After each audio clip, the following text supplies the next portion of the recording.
Welcome to Technical Drawing. Today we'll see how to draw a front view, top view, left and side view and development of a cone of base diameter 42 mm and axis height 63 mm, resting on its base on HP. Its axis is perpendicular to HP and parallel to VP. See, cone is like this, which is resting on its base. And this is height of the cone.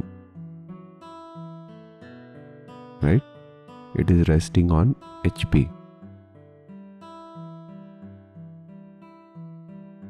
So this is how it will look like.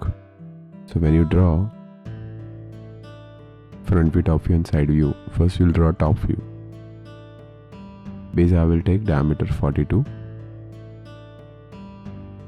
and this way I will take height.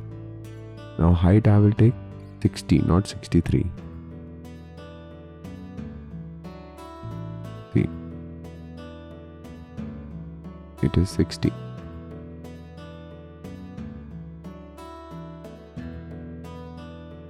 And diameter is 42. Now what I will do, I will take side view. So for side view I need to take 45 degree. I need to project. Wherever it will cut, you go up. From here you go up and from here horizontal line. So this is how you will get. So this is front view and this is left hand side view. Both will look same. Now for development we have one formula. Theta is equal to 180 into D by L, where L is slant length from here to here and D is diameter.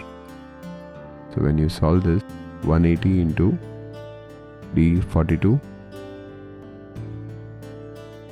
upon 63. When you calculate slant length, it will come 63. So it will be 120 degree. So what I need to do, I need to draw L. And then I will rotate. See this. This is a point O. This is L. And then you rotate. Then you keep a protractor and mark 120 degree. So then what you get is development of a cone. This is theta. And this is development of a cone. So I hope everyone understood this. Thank you.